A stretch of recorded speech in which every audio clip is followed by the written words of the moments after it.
कुरुक्षेत्र की धरती आज भी कांपती है, और उस कंपन का कारण केवल अस्त्र शस्त्र नहीं थे, वहाँ नियति चल रही थी। युद्ध से ठीक एक दिन पहले जब आकाश में असामान्य लालिमा फैल गई थी, तभी एक योद्धा कुरुक्षेत्र की सीमा पर खड़ा था। 3 बाण, नीली त्वचा, माथे पर तेज और आंखों में ऐसा सत्य जो देवताओं को भी असहज कर दे। वह था बर्बरिक। लोग उसे केवल 3 बाणों वाला योद्धा कहते हैं, पर सत्य यह है कि वह युद्ध को देखने वाला अंतिम साक्षी था। जब युद्ध आरंभ हुआ, दूसरों ने केवल अर्जुन को धनुष उठाते देखा, भीष्म को सरसैया पर गिरते देखा, द्रोण को युद्ध करते देखा, पर बर्बरिक ने कुछ और देखा। उसने देखा हर योद्धा के पीछे एक अदृश्य शक्ति, हर अस्त्र के पीछे एक अलिखित निर्णय और हर मृत्यु से पहले एक मौन सहमति। जब पहला बाण चला, बर्बरिक ने देखा कि बाण से पहले ही उसका परिणाम तय हो चुका था। यह युद्ध नहीं, यह तो पहले ही लिखा गया इतिहास है। संपूर्ण युद्ध में केवल एक ही व्यक्ति था जो कभी विचलित नहीं हुआ, श्री कृष्ण। जब द्रौपदी का अपमान हुआ, श्री कृष्ण मौन थे। जब अभिमन्यु चक्रव्यूह में फंसा, श्री कृष्ण मौन थे। जब भीष्म गिरे, श्री कृष्ण मुस्कुराए। बर्बरिक ने उस मुस्कान को देखा और पहली बार उसका हृदय कांप गया। यह मुस्कान विजय की नहीं है, यह किसी बड़ी आहुति की स्वीकृति है। इंद्र, यम, वरुण, अग्नि सभी युद्ध देख रहे थे, पर वे भी केवल वही देख पा रहे थे जो उन्हें दिखाया जा रहा था। बर्बरिक ने देखा कि कई योद्धा युद्ध से पहले ही मरे हुए थे, कई विजय वास्तव में पराजय थी और कई पराजय भविष्य की रक्षा थी। उसे दिखा कि कर्ण का हर बाण अर्जुन से अधिक श्री कृष्ण को चुनौती दे रहा था। जब कर्ण रथ पर खड़ा था, उसके पीछे सूर्य नहीं था, उसके पीछे त्याग खड़ा था।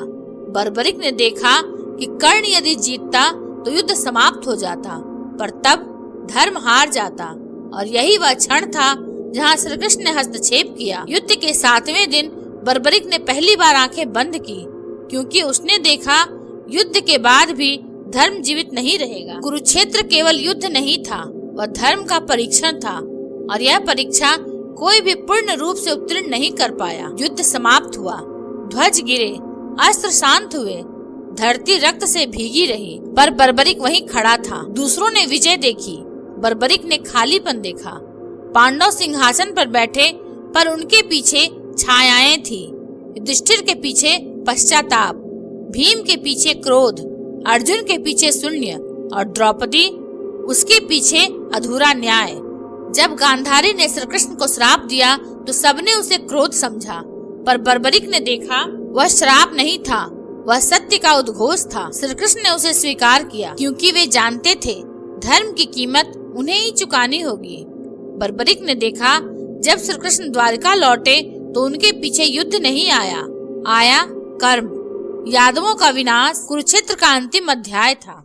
जब श्री कृष्ण ने देह त्यागी तो बर्बरिक की आंखों से एक बूंद गिरी, क्योंकि अब वह जान गया था महाभारत किसी की विजय कथा नहीं थी, यह चेतावनी थी। देवताओं ने उससे पूछा, तूने क्या देखा? बर्बरिक बोला, मैंने धर्म को मरते नहीं बल्कि बदलते देखा। मैंने श्री कृष्ण को छल करते नहीं बल्कि भार उठाते देखा, और मैंने मनुष्य को ईश्वर बनने की कीमत चुकाते देखा। युद्ध समाप्त हो चुका था, पर महाभारत समाप्त नहीं हुई थी। कुरुक्षेत्र की भूमि अब शांत थी, पर उस शांति में भी असंख्य प्रश्न गूंज रहे थे। बर्बरिक अब भी वहीं था, 3 लोगों का साक्षी, पर किसी ग्रंथ का पात्र नहीं। जब अंतिम चिता की आग बुझ गई, जब अंतिम शंख की ध्वनि मौन में डूब गई, तब भी धरती ने चैन नहीं लिया। बर्बरिक ने देखा धरती स्वयं रो रही थी।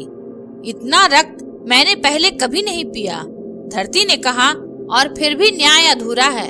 बर्बरिक ने पहली बार धरती के हृदय की धड़कन सुनी। सिंहासन पर बैठा युधिष्ठिर राजा नहीं लग रहा था, वह दोषी लग रहा था। रात के अंधकार में जब सब सो चुके थे, बर्बरिक ने उसे जागते देखा। युधिष्ठिर बार बार पूछ रहा था, क्या मैं जीत गया हूँ या केवल बच गया हूँ? बर्बरिक ने देखा युधिष्ठिर के पीछे एक अदृश्य तराजू लटक रहा था। एक पलड़े में विजय, दूसरे में अपनों का रक्त, और तराजू कभी संतुलित नहीं हुआ। भीम हंस रहा था, पर वह हंसी नहीं थी, वह युद्ध का अवशेष था।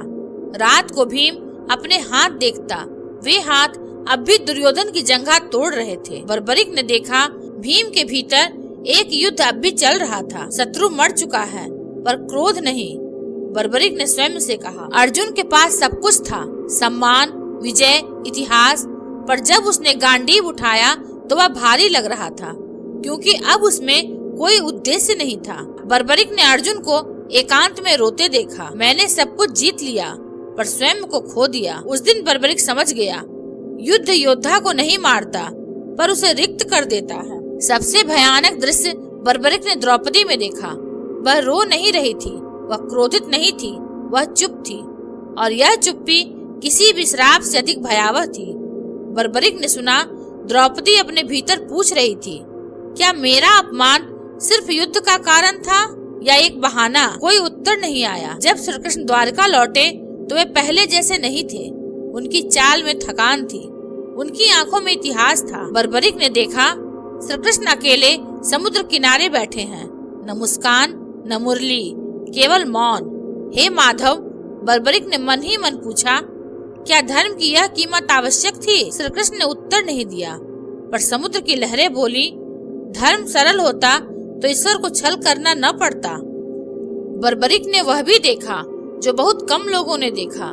यादवों का विनाश कुरुक्षेत्र की प्रतिध्वनि था। जो युद्ध में बोया गया था वही शांति में उगा।